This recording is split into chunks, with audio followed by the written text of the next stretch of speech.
오늘 우리가 살펴볼 이 디모데후서 4장의 마지막 부분은 이제 노 사도가 자신의 인생의 마지막 때를 보내고 있는 그 상황을 우리에게 알려주고 있습니다. 그는 불과 며칠 후에는 순교를 당하게 됩니다. 이런 점에서 오늘 본문은 바울의 마지막 때의 개인적인 이야기들이 기록되어 있습니다. 바울 역시 철인이 아니었습니다. 그는 아프면 아파할 줄 아는, 외로우면 외로울 줄 아는 연약한 인간이었습니다. 그럼에도 불구하고 사도 바울이 그 모진 고난을 다 감내하면서 복음 전도자의 길을 끝까지 걸어갈 수 있었던 이유는 자신을 향한 하나님의 은혜와 그리고 부르심에 대한 소명이 무엇인지를 분명하게 알고 있었기 때문에 그렇습니다. 이에 사도는 고린도전서 15장 10절을 통해서 다음과 같이 고백한 바 있습니다. 그러나 내가 나아된 것은 하나님의 은혜로 된 것이니 내게 주신 그의 은혜가 헛되지 아니하여 내가 모든 사도보다 더 많이 수고하였으나 내가 한 것이 아니요 오직 나와 함께 하신 하나님의 은혜로라. 여러분, 이처럼 모든 성도에게 있어서 중요한 것 중에 하나가 뭐냐면 은혜를 아는 신앙입니다. 왜냐하면 그래야만 고난 중에 감사가, 환난 중에도 인내가, 핍박 가운데도 신앙을 지킬 이유와 동력이 주어지기 때문에 그렇습니다. 이런 점에서 저는 구원받은 성도는 이미 하나님의 복을 다 받았다고 생각합니다. 이 자리에 앉아 계시는 분은 이미 하나님의 복을 우리가 다 받았습니다. 그리고 이후부터 주어지는 복은 다 덤입니다. 있어도 되고 없어도 되는 것들입니다. 사도 바울은 정확히 자신의 복음 증거자로서의 사명을 은혜의 관점으로 바라보고 있었습니다.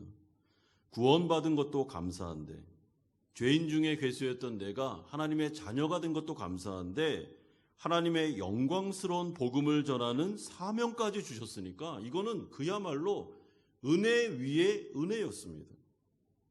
그래서 그는 늘 사역을 함에 있어서 고난과 핍박을 당할 때에도 은혜에 감사하는 마음으로 그것을 동력으로 삼아서 살았습니다.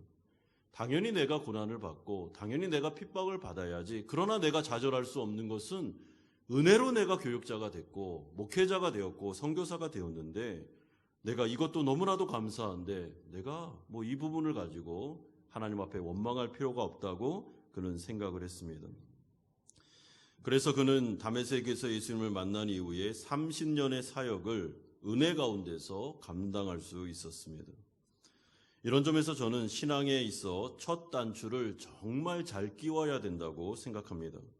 성경에 입각한 복음주의의 관점에서 은혜를 먼저 배우셔야 됩니다. 은혜가 내 안에 충만히 누려져야 됩니다. 그리고 충만히 아멘이 돼야 됩니다. 내가 나된 것은 은혜로라. 모든 것이 다 하나님께서 주신, 공짜로 주신 선물이다 라는 것을 생각할 때 신앙생활은 불평, 불만이 아니라 감사로, 고난도 이겨낼 수 있는 능력으로 나타나게 될 것입니다. 이런 점에서 오늘 본문은 노 사도 바울이 마지막 순간까지도 어떤 어려움과 고난 가운데 있었는지를, 그의 처절한 현실을 있는 모습 그대로 보여주고 있습니다. 그리고 이러한 바울의 마지막 순간은 예수님의 공생의 마지막 순간하고 많이 닮아 있습니다. 그래서 어떤 학자들은 말하기를 오늘 이 본문을 잘 들여다보면 예수님의 겟세마네 기도가 생각이 날 거다라고 이야기하는 분들도 있는데 좋은 해석이라고 생각합니다. 그의 마지막은 명예도 권세도 재력도 하나도 없는 십자가의 길, 순교의 길이었습니다. 이런 점에서 오늘 우리는 이 본문을 통해서 위대한 사도의 마지막 순간을 함께 목격하면서 기독교가 제시하는 바른 신앙이 무엇이고 바른 목회가 무엇인지를 함께 돌아보면서 생각해 보기를 바랍니다. 첫 번째로 우리가 살펴볼 내용은 바울의 인생이 어떠했는지 6절에서 8절에 말씀하고 있습니다. 그는 다메섹에서 예수님을 만나 30년 동안 복음 증거자로 자신의 삶 전부를 하나님께 드렸습니다. 그러면 그는 6절에서 이렇게 고백하는데, 전제와 같이 내가 벌써 부어지고 나의 떠날 시각이 가까웠도다 라고 고백합니다. 여러분, 여기서 전제라는 것은 단 위에 피를 쏟아붓는 제사를 말합니다. 그리고 제사의 한 형태입니다. 그러니까 지금 사도 바울이 하고 있는 말은 30년간의 나의 사역을 보면서 나는 이것을 제사였다, 하나님께 드리는 예배였다라고 고백하고, 그의 마지막 순교는 여태까지 예배의 삶을 살고 있다가 마지막에는 전제로 붓는, 그러니까 나의 모든 육신에 있는 피까지도 다 쏟아붓는 하나님을 향한 예배였다라고 말해주고 있습니다. 그러므로 그는 지금 자신의 순교를 생각하면서 이제 나의 전 인생뿐만 아니라 나의 핏방울 하나까지 모두 다 하나님께 드릴 거다. 나의 순교는 전제와 같은 제사며 하나님은 기쁘게 받아줄 거라고 그는 생각하고 있습니다. 그리고 자신이 떠날 시각이 가까웠다라는 이 헬라어 표현들을 이렇게 원어에 근접하여 생각하면 이런 이미지입니다. 인생의 천막을 걷어들이고 있습니다. 그리고 자신이 신었던 군화, 병사로 또 신었던 군화의 끈을 풀고 있습니다. 이런 의미가 하나 포함되어 있고, 또 하나의 의미는 정박해 있던 배를 풀어서 이제 새로운 바다를 향해 항해하는 것을 의미합니다. 그러니까 인생에서의 삶은 이제 끝났고, 여기서는 자신은 선한 싸움을 다 싸웠고 이제는 새로운 인생으로 출발한다 라는, 어떻게 보면은 감사와 기대감이 묻어있는 이 표현이 바로 내가 떠날 시각이 가까웠다라는 표현입니다. 이런 점에서 바울은 이 세상의 삶을 전부라고 생각하지 않았습니다. 이 세상의 삶은 준비하는 기간이고, 나는 본향을 향해 가는데 내가 진짜 살아야 될 그곳은 하나님의 완성된 나라이고, 나는 이제 그 나라를 향해서 떠날 준비가 되었다라고 고백하고 있습니다. 그는 인생을 군인처럼, 힘든 경기를 하는 운동선수처럼 치열하게 살았습니다. 7절에 나는 선한 싸움을 싸우고 나의 달려갈 길을 마치고 믿음을 지켰으니. 여러분, 여기서 싸움을 싸웠다라는 것은 병사의 이미지고, 달려갈 길, 이것은 운동선수, 그 당시로 말하면 무슨 올림픽에 나가는 마라톤 선수처럼 그는 끝까지 완주를 했다라는 의미가 포함되어 있습니다. 그리고 믿음을 지켰다라는 말은 하나님을 향한 신뢰를 포기하지 않았다라는 말만 포함된 것이 아니고, 문맥으로 보면은 나에게 맡겨주신 하나님의 복음을 내가 어떤 상황에서도 신실하게 전했으며, 나는 이 복음 사역자로서의 사명에 대해서는 후회함이 없다, 부끄러움이 없다라는 말이 이 말 속에 포함되어 있습니다. 그러므로 그는 복음 증거를 위해 끊임없이 노력하고 희생과 위험을 감수하면서 이겨내는 세월을 살았습니다. 이것이 바로 그가 자신의 30년의 사역을 마지막으로 이야기하고 있는 요약입니다. 그러면서 그는 8절을 보십시오. 이제후로는 나를 위하여 의의 면류관이 예배되었으므로 주 곧 의로우신 재판장이 그날에 내게 주실 것이며, 내게만 아니라 주의 나타나심을 사모하는 모든 자에게니라. 여러분, 여기서 면류관이라는 것은 월계관을 말합니다. 그러니까 금으로 있는 왕들이 쓰는 것을 말하는 게 아니고, 마라톤 선수가 완주했을 때 그 쓰여주는 그 월계관 있지 않습니까? 그것을 말하는 것이므로 이것은 값비싼 것이 아니라 명예로운 것을 말합니다. 그런데 이 월계관이 의의 월계관이잖아요. 그러니까 의라는 것은 옳다함을 받는 것을 말합니다. 그러니까 이게 무슨 말이냐면, 의의 재판관에서 이제 내가 나의 인생을 완주하고 주님 앞에 딱 섰을 때 주님께서 자기에게 월계관을 하나 딱 써줄 건데, 써주면서 뭐라 그러는 거예요? 네가 옳았다 라는 말을 해줄 거다 라는 것을 그가 지금 말하고 있습니다. 여러분, 바울의 인생이 옳았습니다. 바울의 인생이 성경적인 인생이었습니다.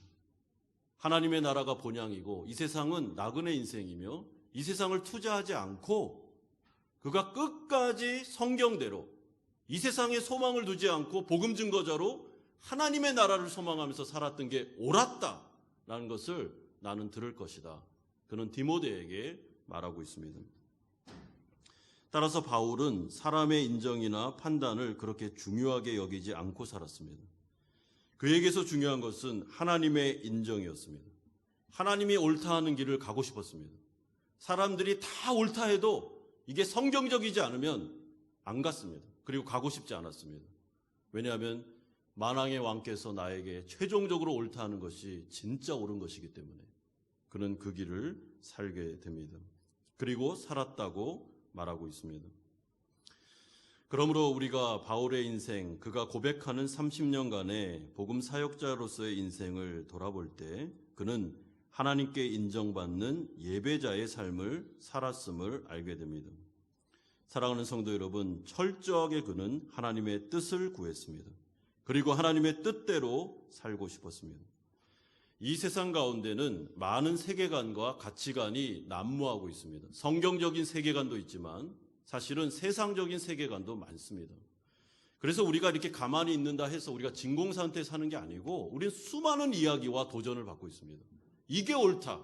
이 길이 옳아. 아니 저 길이 옳아. 아니야 이 길이 옳은 거야 하면서 우리에게 수많은 길을 제시하는 세계관과 가치관에 노출되어 있습니다. 우리는 TV만 틀어도 아니면은 인터넷만 봐도 나에게 들려오는 그 많은 길들이 우리에게 제시되고 있습니다.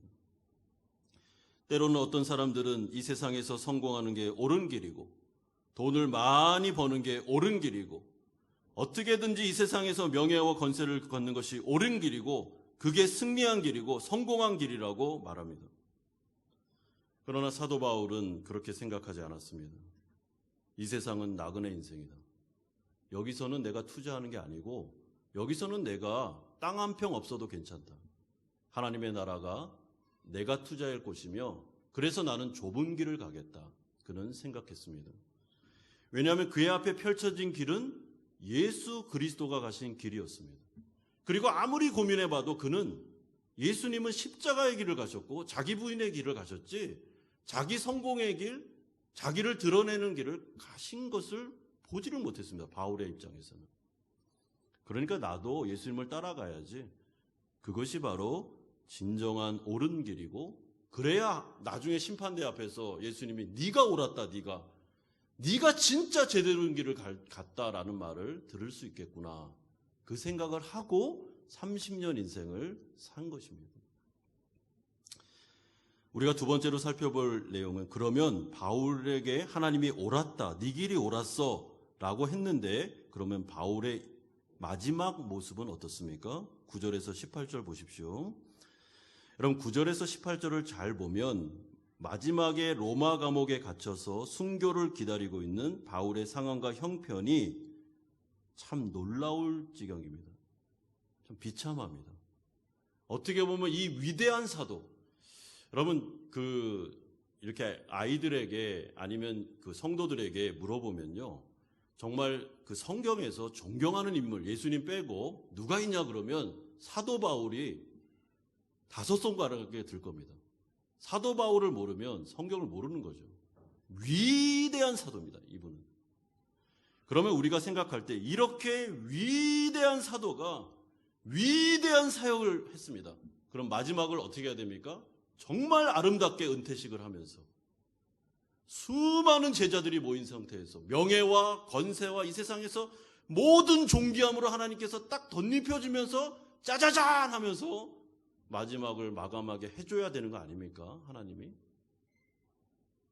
그런데 이 마지막의 바울의 모습은 상황은 충격적입니다. 비참하기 그지없습니다. 여러분 바울이 로마 감옥 안에서 얼마나 외로워했는지 10절에서 12절을 보십시오. 데마는 이 세상을 사랑하여 나를 버리고 데살로니가로 갔고 그레스게는 갈라디아로 디도는 달마디아로 갔고 누가만 나와 함께 있느니라. 네가 올 때에 마가를 데리고 오라. 그가 나의 일에 유익하니라. 두기고는 에베소로 보내었노라. 여기서 데마라는 사람이 나오는데 이 사람은 바울 선교팀에 있었던 사람입니다. 그런데 바울 선교팀에서 이제 선교를 할 때 핍박과 환란이 많으니까 겁을 먹고 바울을 배신하고 떠난 사람이 데마였고 이 부분에 대해서 데마가 떠날 때 굉장히 마음의 상처를 이 바울이 많이 받은 것 같습니다. 그 외에 디모데를 비롯한 그레스게, 디도, 두기고 그리고 이 모든 사람들은 교회 사역을 위해서 바울을 떠난 상태에 있었고 로마 감옥에 갇혀 있을 때 바울과 함께한 사람은 누가밖에는 없었습니다. 누가가 끝까지 바울과 함께합니다. 이러면서 바울이 디모데를 향해서 9절에 너는 어서 속히 내게로 왔으면 좋겠다라는 말은요, 이제 겨울이 곧 오기 때문에 겨울이 되면 항해를 못합니다. 그러니까 겨울이 오기 전에 배가 이렇게 항해를 할 수 있을 때 빨리 왔으면 좋겠다라는 말입니다. 그리고 11절에 네가 올 때 마가를 좀 데리고 와라. 그래야 내가 좀 위로가 되겠다라는 말은 내가 굉장히 지금 외롭다라는 말을 해주는 것입니다. 저는 이 네가 좀 빨리 왔으면 좋겠다. 그리고 올 때 마가를 좀 데리고 오면 너무 좋겠다라는 말을 들으면서 제가 이 본문을 준비하면서 마음이 이렇게 짠해 왔습니다. 아니 노 사도가 위대한 사도가 마지막을 보내는데 그의 곁에 누가만 있고 인간적으로 보면 굉장히 외로운 순간입니다.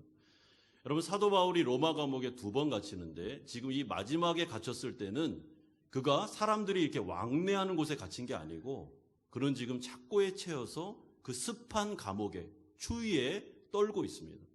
굉장히 열악한 상황입니다. 그런데 누가 외에는 그의 곁에 있는 사람이 아무도 없었고 그는 참 외로움을 견디고 있었습니다. 그래서 인간적인 위로와 격려와 외로움을 달래줄 영적인 친구, 동역자들이 필요하다. 그는 자신의 아들 디모데에게 솔직하게 요청하면서 나를 좀 도와줘라 라는 말을 하고 있습니다.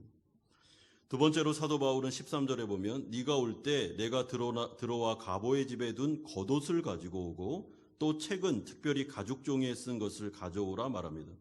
여러분 이 당시에 겉옷이라는 것은 이렇게 목만 들어가는 이게 통으로 된 옷입니다.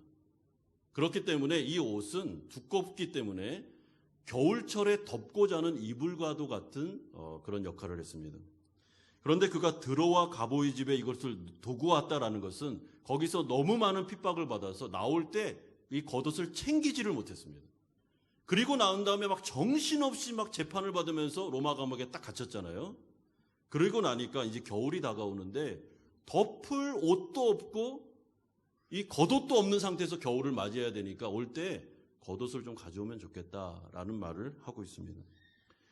또 책을 가죽 종이에 쓴 책을 가져오라라는 것은 이 책이 아마 헬라어로 쓰여진 구약 성경이나 아니면 예수님의 말씀 모음집이 아니었을까라고 생각할 때 지금 바울은 로마 감옥에 갇혀서 너무나도 열악하고 춥고 배고픈 그러면서도 외롭고 고독한 책을 좀 읽고 싶을 정도의 고독함 속으로 그가 들어가고 있었다라는 것을 알게 됩니다.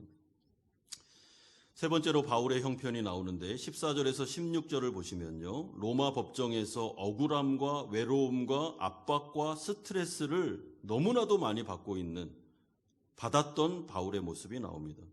14절을 보시면 구리 세공업자 알렉산더가 내게 해를 많이 입혔음에 주께서 그 행한 대로 그에게 갚으시리니 여기서 알렉산더가 해를 입혔다라는 것은 아마 중상모략을 말할 것입니다. 그리고 바울이 복음을 전할 때마다 악한 말로 대적했던 그 사람이 바로 알렉산더였습니다. 여러분 누가 나를 중상모략하고 이렇게 복음을 증거할 때마다 악한 말로 막 모함을 하면 그 스트레스가 대단합니다.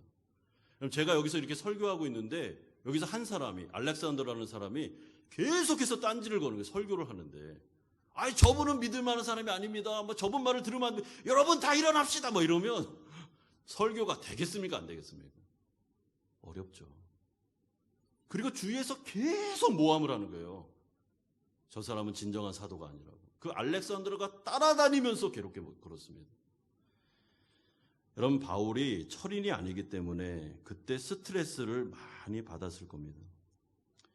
그런데 그 정도가 아니고 바울은 황배 숭배를 반대하고 기독교인들은 살인 풍습이 있으며 바울은 로마의 반역자라는 이 누명을 쓰고 로마 법정에 섰을 때 로마에서는 그의 편에 서서 그를 변호해 주는 사람이 단 한 명도 없었습니다. 로마 법정에서는 누군가가 와서 이 피고인에 대해서 죄인에 대해서 이렇게 진술을 해줄 수 있는 법정인 절차가 있었습니다. 눈을 씻고 봐도 로마에서는 바울의 입장에 서서 단 한 명도 그를 위해 변호해 줄 사람이 아무도 없었습니다. 그는 법정에서 혼자였습니다. 지금 이 말을 하는 것이 무슨 의미일까요? 여러분 그 로마 가이사 법정에서 혼자 서 있는데 자기 편이 아무도 없어요. 혼자 모든 것을 다 감내하면서 억울함을 뒤집어 쓰고 순교를 지금 당하고 있습니다. 그러면서도 기뻐하고 그러면서도 의연해할 수 있다? 불가능합니다. 굉장한 스트레스와 고민과 걱정과 아픔이 그 법정 안에서 법정에 들어갈 때마다 주님을 의지하여 들어갔지만은 그때마다 받는 그 압박감과 스트레스가 얼마나 대단했겠습니까?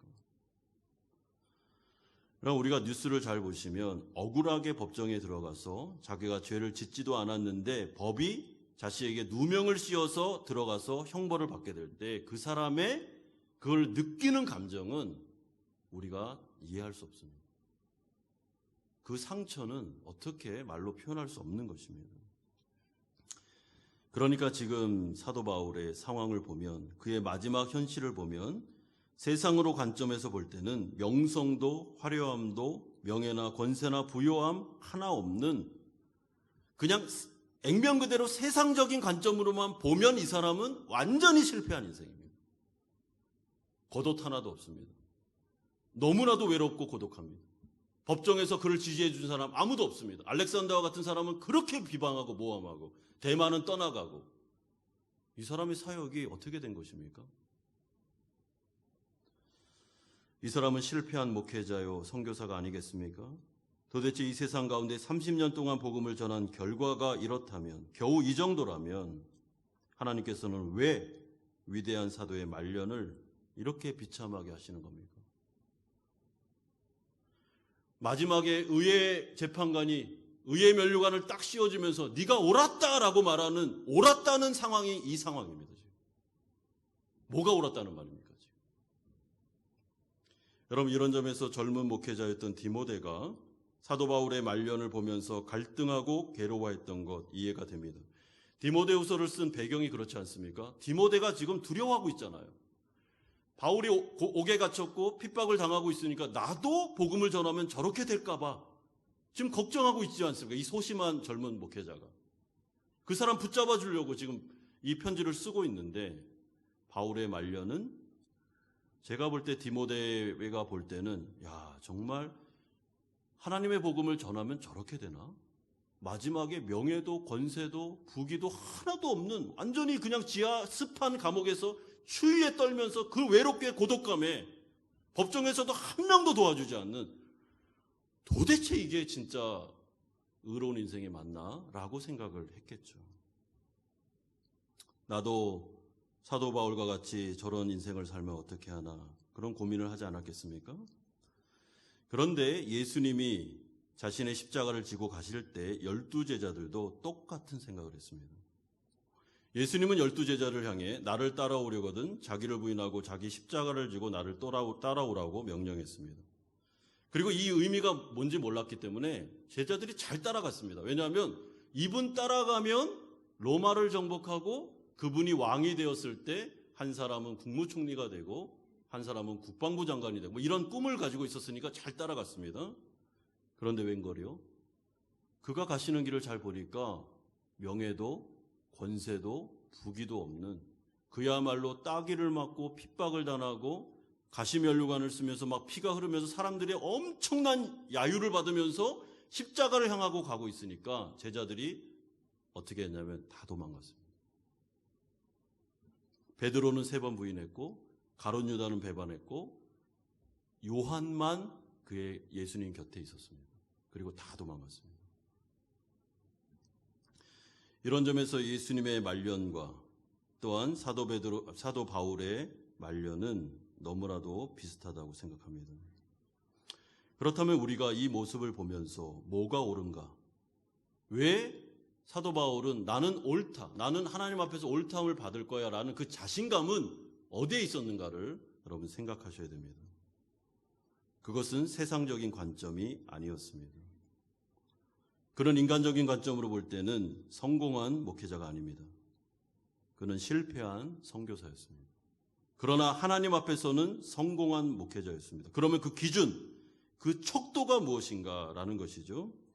오늘 성경은 17절에서 18절에 그 해답을 제시하고 있습니다.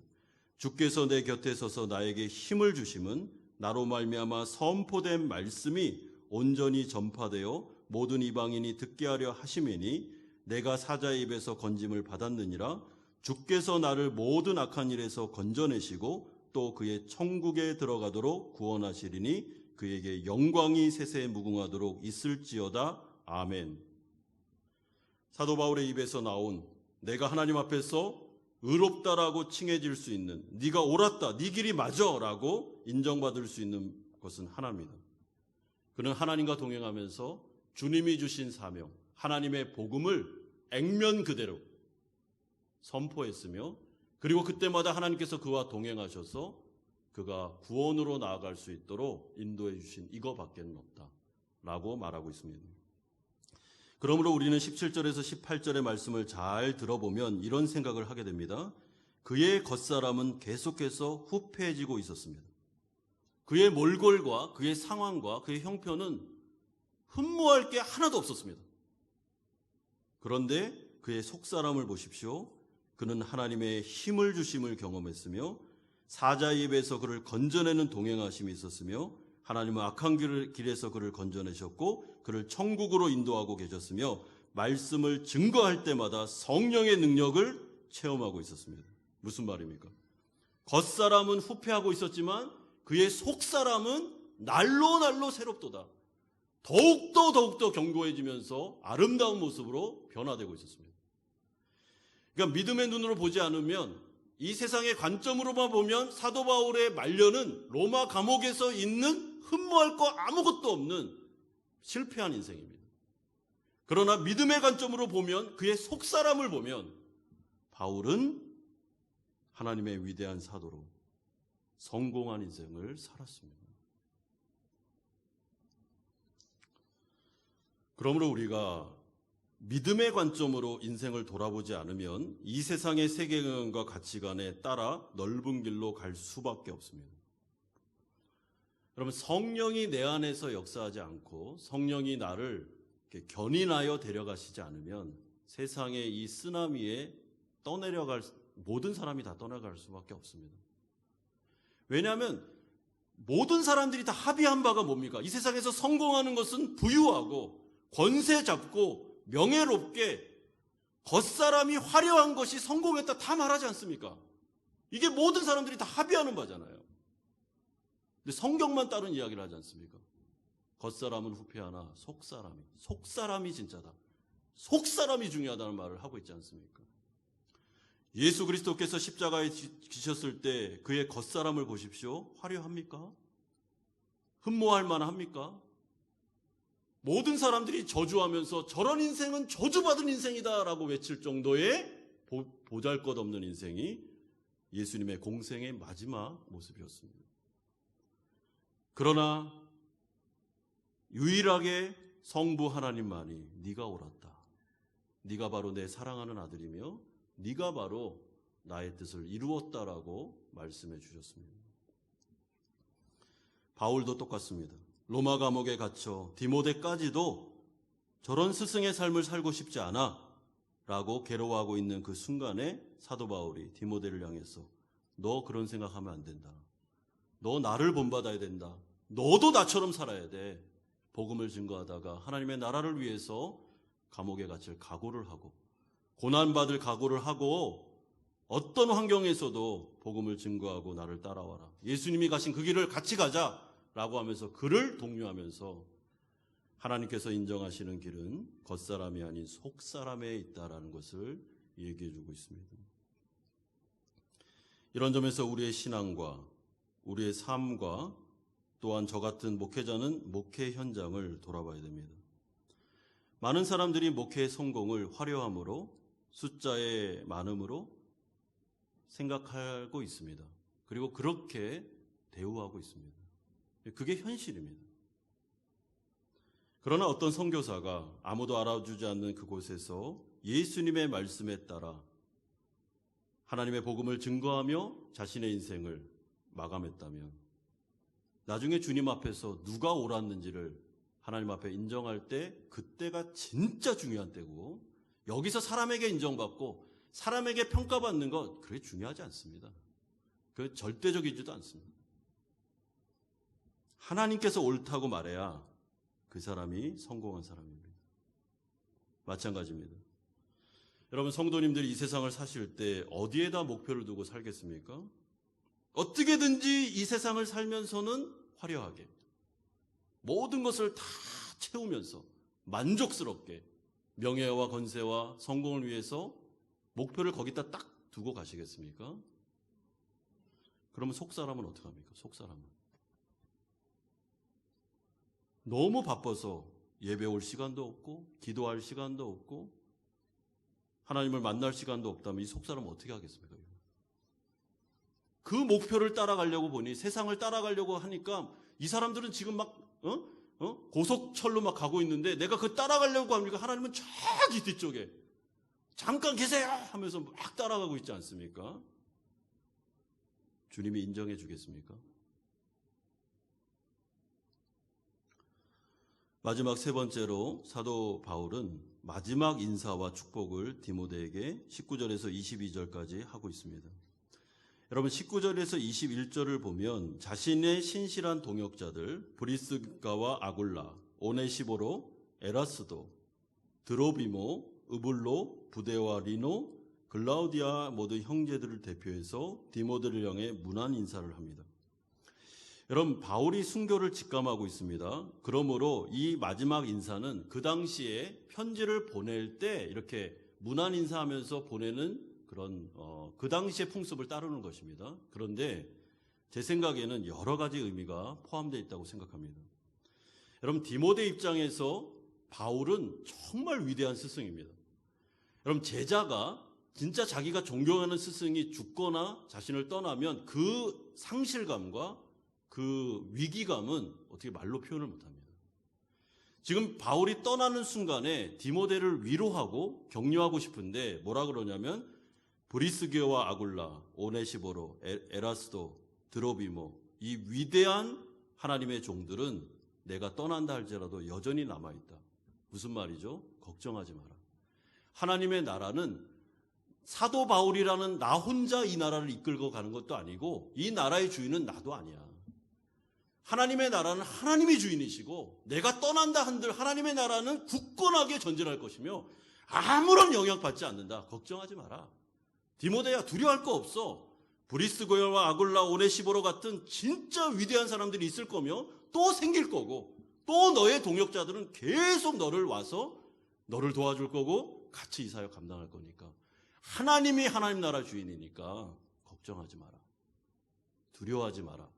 라는 말을 문안 인사를 통해서 해주고 있다고 생각합니다. 이런 점에서 위대한 모세가 죽었을 때 여호수아가 굉장히 두려워하고 있었을 때 하나님께서 여호수아를 찾아와서 뭐라 그럽니까? 두려워하지 마라. 걱정하지 마라. 내가 너와 함께한다. 모세가 하나님 나라 주인이 아니고 내가 주인이고 나는 건재하고 있으며 모세가 자신의 사역을 감당하고 완성된 하나님의 나라 간다 할지라도 하나님 나라 무너지지 않으며 나는 너를 통해서 역사할 거니까 걱정하지 마. 그리고 동역자가 필요하면 다 보내줄 테니까 너는 그 일을 감당할 수 있다고 말해주고 있습니다. 그러면서 22절에 축복합니다. 나는 주께서 내 심령에 함께 계시기를 바라노니 은혜가 너희와 함께 있을지어다. 사도 바울이 인생 30년 동안의 사역을 하면서 그가 체험한 마지막 그 체험을 통해 하는 축복의 내용입니다. 주께서 너와 함께 계시기를 원한다. 바울이 여태까지 사역을 하면서 그가 이 사역을 마감할 수 있었던 유일한 이유는 하나님이 그와 함께 하셨기 때문입니다. 내게 능력 주시는 자 안에서 그가 모든 것을 할 수 있는 것을 체험했기 때문입니다. 그러니까 바울의 어떠함에 그의 사역이 결정된 게 아니고 누구에게서 결정됐다고요? 하나님. 그분과 함께 하는 것이 바울의 인생의 전부였습니다. 따라서 바울은 하나님이 함께 하지 않으면 그야말로 연약한 인간에 불과했습니다. 그러나 주님이 함께 하시면 그는 능력자로 바뀌었습니다. 주님이 역사하시면 그는 사자와 같이 복음을 증거할 수 있었고 고난을 이겨낼 수 있었는데 비밀은 하나님께서 함께 하시는 은혜였습니다. 사랑하는 성도 여러분, 그러므로 이 디모데후서를 마치면서 저도 우리 사랑하는 성도들을 위로하고 축복의 말을 이 19절에서 22절을 통해서 하고 싶은데요. 우리가 인생을 살아갈 때 사람에 의해서 나의 인생이 결정되지 않는다는 것을 꼭 기억하십시오. 아무리 위대한 사람이 내 옆에 있다 할지라도 이 사람은 주님은 아닙니다. 종입니다, 종. 이 사람이 떠나면 어떡하지? 이 사람이 사라지면 어떡하지? 그러면 우리는 어떡하지? 걱정할 필요 없습니다. 하나님의 나라는 굉장히 넓고 위대하고 살아계신 하나님은 역사하는 분이시고 건재하시는 분이기 때문에 또 하나님께서 채우시고 또 하나님께서 역사하십니다. 그러면 우리가 믿어야 되는 건 사람을 믿는 게 아니라 하나님을 믿어야 됩니다. 하나님. 사람을 믿는 사람은 반드시 어려움을 당할 겁니다. 배신을 당하든지 아니면 그런 낙심이 되는 마음을 갖게 될 것입니다. 사람은 내가 의지할 대상이 아니라 내가 사랑할 대상이다라고 생각하셔야 됩니다. 모든 사람은 의지할 대상이 아닙니다. 하나님만 의지할 대상이고 다 사랑해 줘야 됩니다. 그리고 하나님의 은혜가 우리와 함께할 때 우리는 모든 고난도 이겨낼 수 있습니다. 이 세상을 살아가며 성도가 승리할 수 있는 비밀은 한 가지밖에 없습니다.